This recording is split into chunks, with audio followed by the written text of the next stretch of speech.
So today we're going to go over a quick review on the WEN track saw. It's been my most recent purchase when it came to tools, and I've been holding off on a track saw for a while because if you know, track saws are kind of expensive. This though is really priced at a very good price point, the lowest I've really seen out there.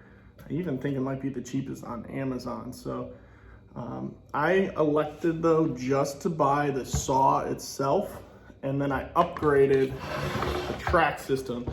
I went to these Powertec tracks, and I went for the 2-pack of 55. So I have 110 inches of track. So I'd be able to rip plywood, whether it's the 48 inches across or the full 96 length, because occasionally you will have to do that. And with the table saw I don't have the full capacity to cut, specifically when you're doing like cabinets. You need pieces that are going to be about 34.5 inches, and that just doesn't work on my table saw. So this track saw came in real handy. Rather than using the old system that I had,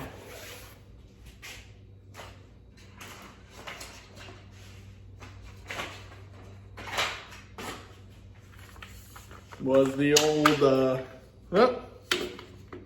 I guess it was a good time to replace them, huh? The old lock-in system here. Go figure, Harbor Freight, but I do have a Bora one as well. And these did their job for as long as I needed them to, but it was just time to make the upgrade. So what we're gonna do is we're gonna go over the saw itself. I'll show you it in action a little bit. I've used it to cut the back side of a live edge shelf. It was pretty thick, and I just made the quick cut as far down as I could plunge it, and then finished it off with some hand sawing. I also cut 3/4 inch ply, 1/2 inch ply, and all the way down to 1/4 inch ply, just to see how it handled all of them, and it did quite well. So, well, let's get into it. So just looking at the saw itself, it has a couple of adjustment knobs for different angle cuts and things like that. It also has the track lock, so this will help keep the saw down to the track, and this back one, as well as these ones you can tighten down, and that's anti-kickback, which is nice to have in a saw at this price point. I also have the dial here, that degree change, it's marked on there, and then the back half one needs to be loosened as well, both of those. On the back, now I can pivot it to slightly past the 45 and then down to the 0 angle. And they're nice and quick. They are plastic. All these knobs are plastic, so but like again I said, at that price point, you know, it's pretty nice. It also has a depth stop, so I have it right here. I had it set slightly past the 1/2 inch because when I was last using this, I was cutting into the 1/2 inch ply, so I could just slightly go through and not go all the way down. And this will go all the way slightly past 2 inches on it, so not bad. So then it also has a couple dials here where you can do just a score cut on this setting. So when you go to plunge in, it will only go down just enough to score your material. Then you can flip it to the middle, and then that's going to go to whatever depth you have set here. And then lastly, the last one is to change the saw blade, and you can see it exposes it. That being said, the cuts I made, I used the blade that came with the saw, and I was pleasantly surprised that the blowout on the plywood was almost as nice as the finished blade on my table saw, if not better. I think it's because the track helps protect it. It almost acts like a zero clearance. On the one side, it leaves a nice clean cut. As for the little bit of fingers that you get on the other side of the plywood. A quick sand block down knocks them right down, and it looks like a nice, clean, smooth edge. So, all right, now it does come with a dust port here, and I used my dust right separator with that adapter hose, and I had it on here for the first couple cuts.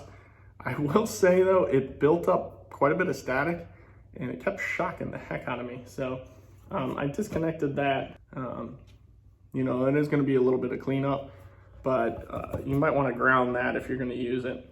Another little feature it has on here, it actually has a place to put the Allen key, which is needed to change the blade here.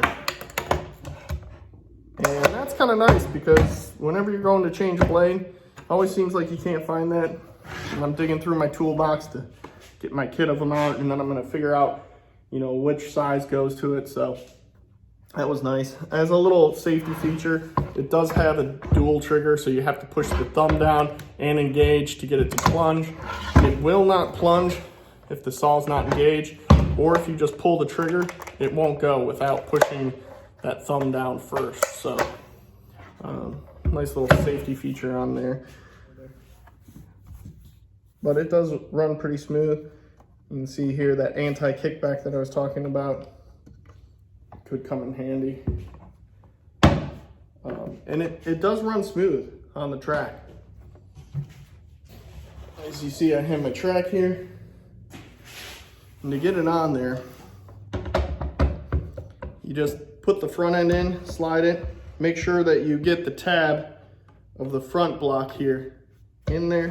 When you come forward, you're going to have to turn clockwise that other one, and it'll let the saw slide in, and now it won't pull back, but it will go forward. So nice little feature there, and it runs pretty smooth on the saw itself.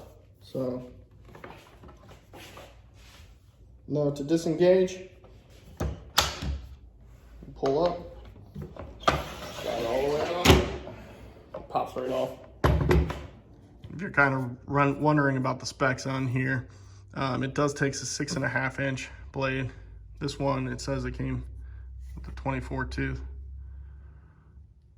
So for the tracks that that I ended up purchasing, the Powertec, I did pick up